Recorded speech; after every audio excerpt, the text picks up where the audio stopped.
What's up, friends? Welcome back to the Nerdy Filmmaker, and today we're going to organize some footage to look a little less like this and a bit more like this.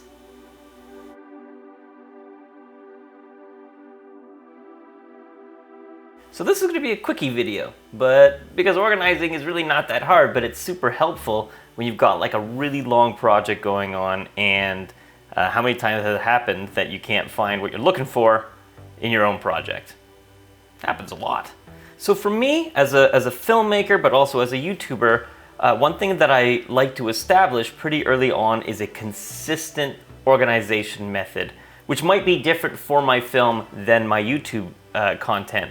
But I find always having that same structure makes it really easy to just do it instinctively as I'm bringing in footage, as I'm bringing in audio, graphics, all that stuff, to keep things consistent and clean. Now, of course, as time goes, you might find new organization methods that are a better fit. But let me show you how I organize my stuff. And for today's example, I'm going to be using a project file from my second YouTube channel, Gamer Math. I forgot what it was called. Ugh. Let's take a trip, friends. Meet me over here. Oh, hi, friends. There's not another camera there. I can't see you.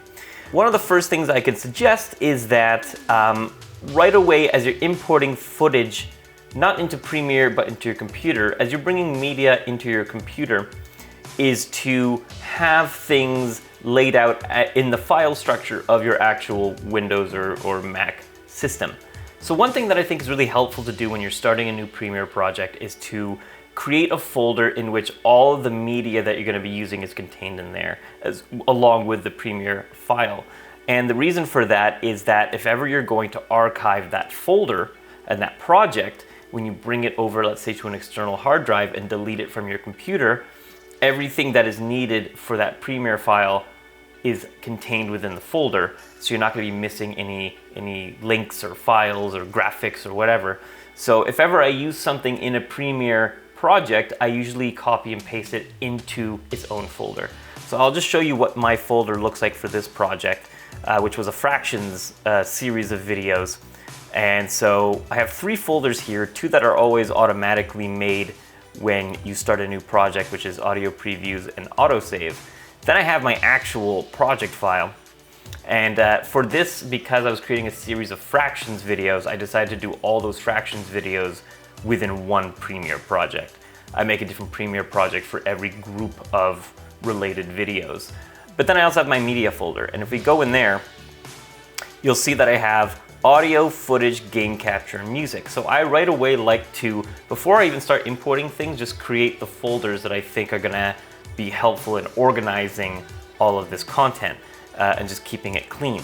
And then within each one, I've got the actual audio and footage, right? The nice thing about this is once I've brought everything in, I can just go to my media folder and drag and drop that into Premiere, and it's going to appear the exact same way. And so looking at this, I have the exact same drop-down menus that I have before, with actually a few extra things that are done within Premiere that are not actual files.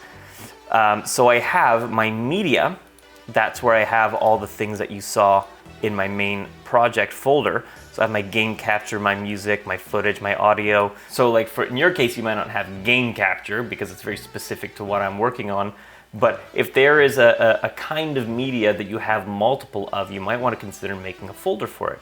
And if you didn't make a folder for it outside of Premiere, it's not too late. You could always make a folder just by clicking on the button down here, and it's going to make something called a bin. So in Premiere, they're called bins, and you can rename it, you know, cool guy shots. So then I have a few other things in here, including graphics. Now in graphics, I might have things that I brought from outside of Premiere. So if I have, let's say, some still pictures or some posters or something like that that I want to bring in there, then I would put it in graphics. Now in this case, I actually have some graphics here that are used for both my end card and for me to put questions in when I'm doing examples of fractions in this case. So I have that in there. I also have like my adjustment layers and color mats. If you don't know what that is, I'll make another video of that in the future. But you could keep those in there. You could keep them outside if you want.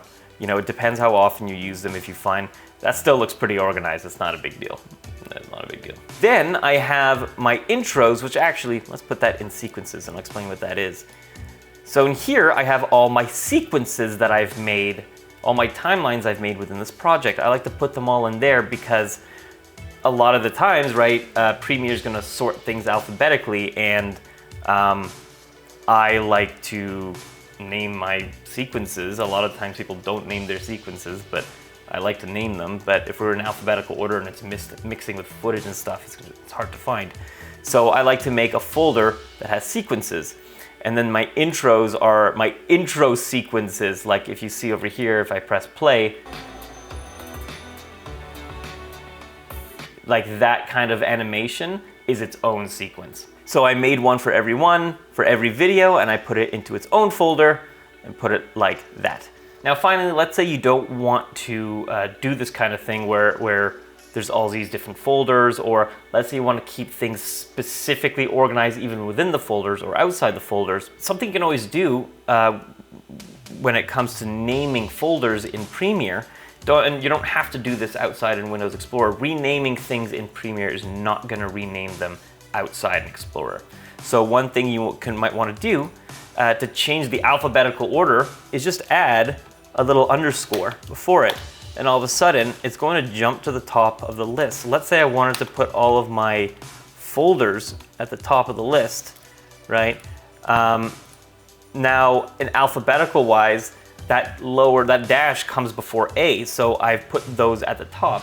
So at any point, I know that my folders are at the top of my list. You can also number things, but the reason I find numbering things is tricky, because if you want to renumber something, then you have to renumber everything. So I like to just keep things simple and organized like this. And I think that's it. I mean, it's a very simple video, but I think that, you know, chaos in Premiere is already chaotic as it is. And so anything that we can do to make things look a little bit cleaner, a little bit more simplified, I find it helps reduce the stress and you know, get what we're looking for faster, which is, I mean, Premiere editing takes so long. Anything we can do to make our editing faster, like, I'm on board for that. So at this point, if I wanted to then archive this project, I could go back to, you know, my main thing here, and then just copy this whole fractions folder and paste it into a external hard drive, and everything will be contained. That's it, that's all. I mean, easy peasy, friends. This is a short one, but I think it's helpful. I think it's important. If you have your own organization techniques, please put it in the comments. I'd be very, very interested to hear how you organize your footage. If there's any questions about organizing, please let me know in the comments, and like and share and subscribe and, you know, all that jazz, you know, if you want. Yeah, I would love it if you did. I'm not gonna lie. Honesty is key on The Nerdy Filmmaker. I would love for you to share this. That's it, friends. See you next time. Nerdy Filmmaker, signing out.